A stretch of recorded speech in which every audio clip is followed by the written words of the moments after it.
더 높이, 더 빨리, 더 멀리. 이게 이제 올림픽 표현입니다. 더 높이, 더 빨리, 더 멀리. 저는 이 말을 들을 때마다 심한 저항을 느낍니다. 사람이 살아가는데 더 높이, 더 빨리, 더 멀리, 이게 과연 옳은 주장인가?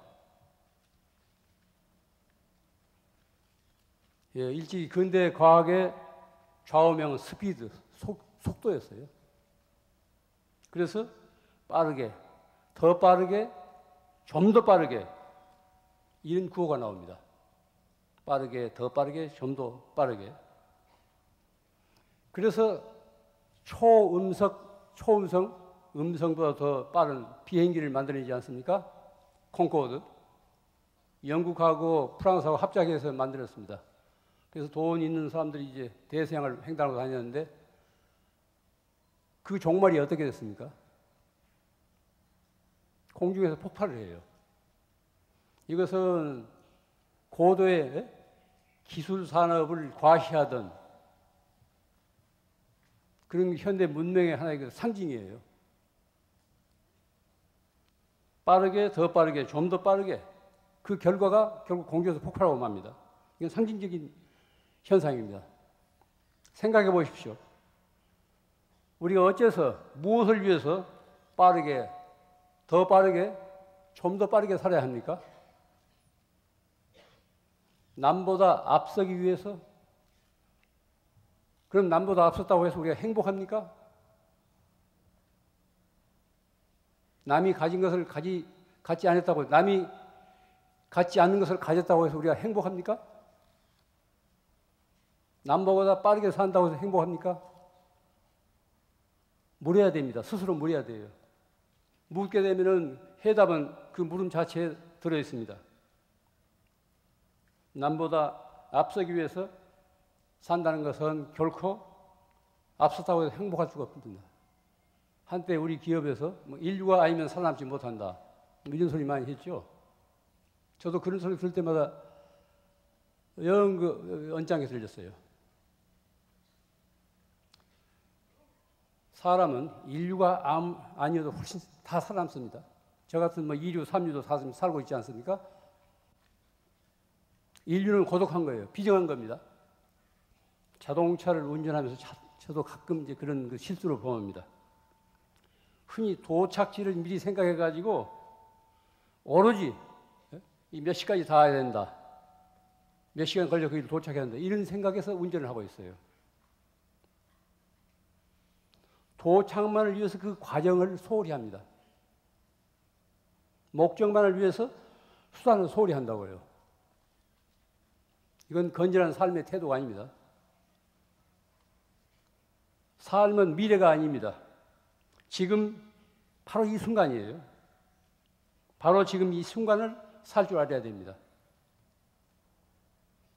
바로 지금 이 순간 이 자리를 벗어나지 않아야 돼요. 우리들은 지금 7,000명 가까이 무슨 인연이 됐건 간에 오늘 이 자리에서 이렇게 지금 만나서 이렇게 지금 살고 있어요. 순간순간을 그렇게 삽니다. 그 사실을 소중하게 생각해야 됩니다. 그걸 감사하게 의식해야 됩니다. 그런데 흔히 현재 살면서도 생각은 과거에 있고 또 오지도 않은 미래 쪽으로 달립니다. 그렇게 되면은 현재가 소멸되고 말아요. 내 몸뚱이만 현재에 걸려있지 실존은 현재에 있지 않습니다. 늘 지금 이 자리를 소중하게 생각하십시오. 지난 여름에 이제 연꽃을 보러 갔는데 연꽃이 없더라고요. 연꽃은 일주량이 많아야 연꽃이 피는데 전국에 어디 가나 이제 연꽃다운 연꽃이 없어요. 그래서 이제 미당에 연꽃 만나러 가는 바람같이 그걸 저는 많이 외웠었습니다. 섭섭하게, 그러나 아주 섭섭치는 말고 좀 섭섭한 듯하게, 이별이게, 그러나 아주 영 이별 말고 어디 내 생에서라도 다시 만나기로 하는 이별이게, 연꽃 만나러 가는 바람 아니라 만나고 가는 바람같이 한두 철 전 만나고 가는 바람 아니라 엊그제 만나고 가는 바람같이 이런 시를 외우고 있으면 연 보지 않더라도 내 안에서 연꽃이 피어나요. 시를 읽으십시오. 시를 읽으면 사람이 젊어집니다. 사각 컴퓨터 스크린에는 인간의 향기가 없습니다. 종일 들여다보세요. 인간의 향기가 없다고. 가상세계의 접속에서는 편리함은 있어도 인간의 향기는 없습니다. 현실적으로 구체적인 접촉을 통해서만 그 향기가 배어나옵니다. 그렇기 때문에 무엇이든지 빨리 단박에 이루려고 서둘리 마십시오. 인간이 성숙하는 데는 시간이 필요합니다. 하나의 씨앗이 움트고 꽃피고 열매 맺기까지는 사계절의 순환이 받쳐줘야 돼요. 바로 씨 뿌려가지고 꽃피고 열매 맺을 수 없습니다. 살 줄 아는 사람은 움켜쥐기보다는 쓰다듬기를 좋아합니다. 움켜쥔다는 것 자체 표현 자체가 욕심스러워요. 탐욕스럽다고. 움켜쥔다고 해서 자기 것이 되는 거 아니에요. 쓰다듬을 줄 알아야 돼요. 쓰다듬을 줄 알게 되면 자기 세계와 하나가 된다고. 쓰다듬을 줄도 모르고 그냥 움켜쥐기만 하면 소유가 안 됩니다. 집안에 그 사 두었다고 해서 그게 자기 것이 아니에요. 그건 어디까지나 내용한 차이찬 물건입니다. 살 줄 아는 사람들은 목표를 향해 곧장 달려가기보다는 여유를 가지고 구불구불 돌아가는 길을 또 선택합니다. 이게 우리 선인들이 살던 삶의 모습이에요. 이 직선은 이건 문명이에요. 문명은 직선을 상징합니다. 그저 빠른 대로. 그러다 보니까 지금 수해가 심하다고 그래요. 수천 년 그 골짜기에서 이렇게 자연스럽게 적당한 유속을 막아가면서 이렇게 흘러내리는 물줄기가 그냥 다 끊어버리는 거예요. 겨울에 있는 돌도 다 가서 뭐 정원석으로 만들고 물이 이제 빨리 흐르기 위해서 다 끊어버리니까 직선을 하니까 물이 조금만 어디 유속을 견제할 수 있는 장치가 없기 때문에 그대로 뚫고 나오는 거예요. 문명은 직선이에요. 이건 직선은 비정합니다. 자연은 곡선이에요. 비행기 타고 이렇게 공중에서 이 해안이라든가 이 산자락이라든가 이 보세요. 얼마나 유의합니까? 아주 자연스러워요. 곡선의 묘미를 알아야 됩니다. 곡선의 묘미를 알아야 돼요. 여기 삶의 비밀이 있습니다. 우리가 80년이건 70년이건 한 생애를 사는 길이 많이 보인다고 생각해 보세요. 한번 가상해 보세요. 그 사람 못 삽니다. 내가 앞으로 살 날이 30년, 20년 혹은 10년이 남았다고 가정해서 그 길이 지금 저 종점이 환히 보인다고 생각해 보세요. 그건 살 맛이 없어요. 그건 못 삽니다. 앞이 보이지 않기 때문에 구불구불 돌아가면서 새로운 꿈과 희망을 지니면서 참고 견디면서 살아가는 거예요. 곡선은 그런 묘미가 있습니다. 그렇기 때문에 뭐든지 성급하게 움켜쥐려고 하지 마세요. 지난날 우리 조상들의 느긋하고 여유 있는 유유자적한 생활 태도를 그 후손인 우리들은 다시 배우고 익혀야 됩니다. 때로는 천천히 돌아가기도 하고 가다가 쉬기도 하고 또 길을 잃고 헤맬 수도 있어야 돼요.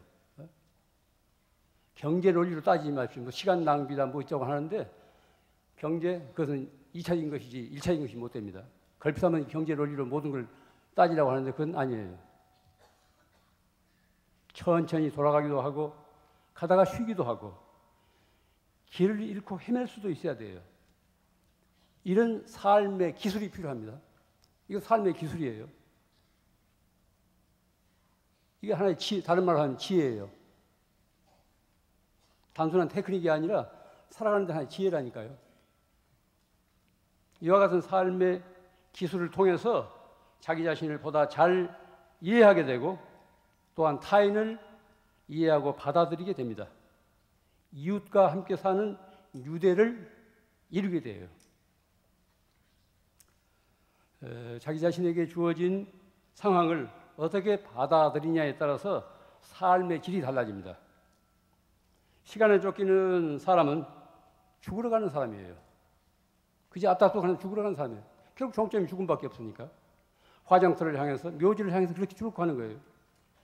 시간을 즐기는 사람은 영혼의 밭을 가는 사람입니다. 시간을 즐길 줄 알아야 돼요. 똑같이 하루 24시간을 살면서 어떤 사람은 그 24시간에 쫓기고 어떤 사람들은 그 24시간을 즐기면서 누릴 줄 알아야 돼요. 사람은 홀로 사는 존재가 아닙니다. 사람 인자를 보십시오. 사람 인자. 짝대기 두 개가 서로 이제 버텨 의지해 있는데 하나만 가지고는 독립되어 살 수가 없습니다. 사람이란 그런 거예요. 서로 의지해 삽니다. 또 의지해 있어야 사람 구실을 해요. 뭐 저 같은 사람은 이제 혼자 사니까 이게 사람도 아닌가? 시간적으로 공간적으로 홀로 있다고 해서 혼자 떨어져 있는 거 아닙니다. 무수한 관계 속에서 시간적이나 공간적으로 서서 떨어져 있다 하더라도 세상에 지금 함께 살고 있는 거예요. 그러니까 제가 이런 데 와서 뭐 이런 잔소리도 하지 않습니까? 사람이란 그런 거예요. 서로 의지해 삽니다. 관계를 떠나서는 살 수 없다고요. 수많은 생물들과 함께 어울려서 살면서 어떤 커다란 생명의 조화를 이루고 있어요. 이 세상에는 사람만 살지 않습니다. 많은 생물들이 함께 살고 있어요. 서로가 주고받으면서. 소위 기술자와 전문가들은 특정한 부분에만 집착해가지고 전체를 내다볼 줄 몰라요. 과학기술이 발달된 소위 그 선진국에서 만드는 약품들 보십시오. 뭐 비근한 녀석 살충제를 보세요. 농사 짓는데 이제 자꾸 벌레가 끼니까 살충제를 많이 쓰지 않습니까? 그러면은 살충제 그 벌레만 없어진 거 아니고 그 곤충은 없어진 거 아니고 먹이사슬을 통해서 다른 것도 없어진다니까요. 이 세상은 다 모두 필요해서 있는 거예요.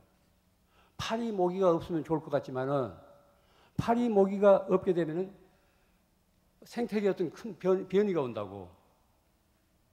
그래서 더 나쁜 해충이 더 이제 극성을 떨 거예요.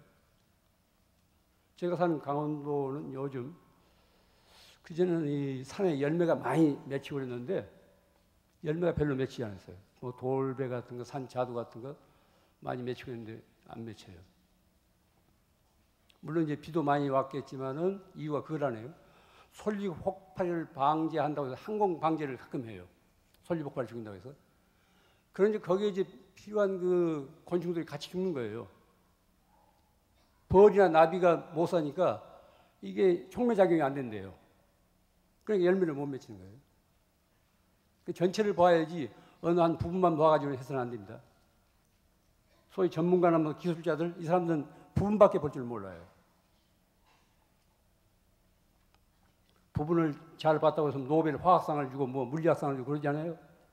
몇 해 안 가면 그게 다 이제 어떤 의미에서 무가치한 일이 되는데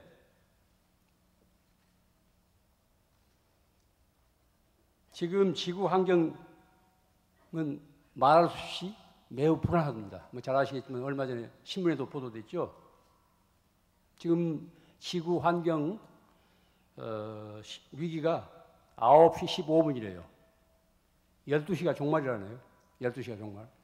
그러니까 지구 종말이 지금 이 지구 환경 위기 시계로 따지면은 2시간 45분이 남는 겁니다.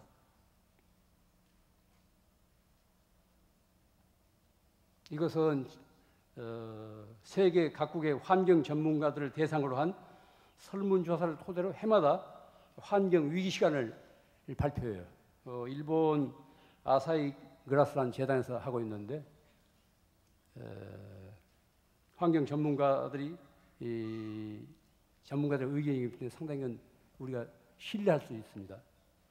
그리고 금년이 지구 환경 위기가 제일 아주 나쁜 해라는 거예요. 그런데 이런 현상은 우리들 생활 자체가 변화되지 않으면 이런 현상은 갈수록 더 심할 거랍니다. 하나밖에 없는 이런 그 지구, 우리 삶의 터전을 누가 이렇게 병들게 만들었어요?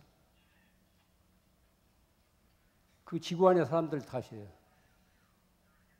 물론 우리나라 같은 경우도 이제 책임이 없는 건 아니지만 소위 그 대량 생산, 대량 소비, 대량 폐기하고 있는 미국 같은 그런 산업 구조, 이런 나라들이 지금 지구를 다 오염시키는 거예요. 대기를 오염시키고 있는 그 아황산 가스 배출량이 미국이 전 세계의 28%를 차지하고 있어요. 지구 온난화를 만드는 주범이 미국의 소비예요, 말하자면.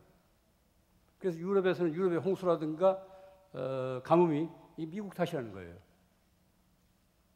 우리나라 같은 경우는 거기다 비하면 세 발의 피입니다. 전 세계의 인구 중에서 5%밖에 차지 않는 나라가 거의 전 세계 자원을 독점하다시피 해가지고 마음대로 쓰고 휘두르고 그러지 않습니까? 우리가 보고 듣고 말하고 생각하고 행동하는 것은 업이 됩니다. 업. 카르마.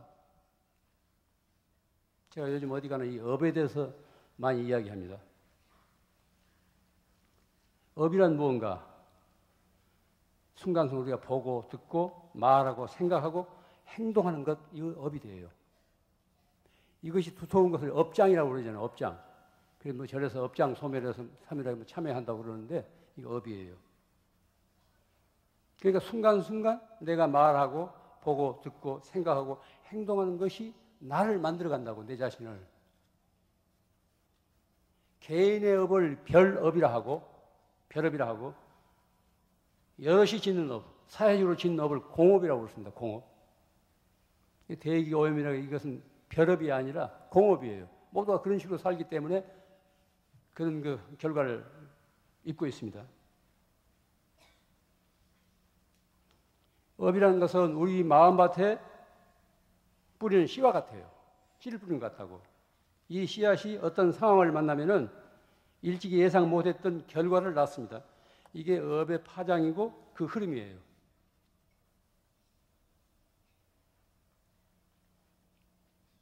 요즘 같은 생태계 책임이 공업이라고만 생각하지 마십시오. 공동체란 뭡니까? 한 사람 한 사람 개인이 모여서 공동체를 이루고 사회를 이루고 나라를 형성합니다. 남들이 다 그렇게 사는데 우리 집 한 집안에서 무슨 그렇게 유난스럽게 산다고 해서 뭐 세상이 달라질까? 이렇게 생각하지 마세요. 어떤 것이 값 있는 삶인가, 어떤 것이 가치 부여할 수 있는 삶인가를 생각한다면 남이 어떻게 살는가는 나는 그 가치를 부여할 수 있기 때문에 그렇게 사는 거예요. 한 사람 한 사람이 그런 자각에 산다면 세상은 달라져요. 그래서 늘 남을 닮으려고 하니까, 남은 탓으로 돌리니까 개선이 안 됩니다. 이런 그 위기에서 벗어나려면은 새로운 업을 쌓아야 돼요. 새로운 업을. 인류가 살아남으려면은 현재와 같은 반자연적인 생활 방식을 청산하고 자연의 순리에 따르는 친자연적인 또는 생명의 원리를 받아들일 수 있어야 됩니다. 그래야 공정공생, 같이 사는 거예요. 혼자 살 수 없습니다. 같이 사는 거예요.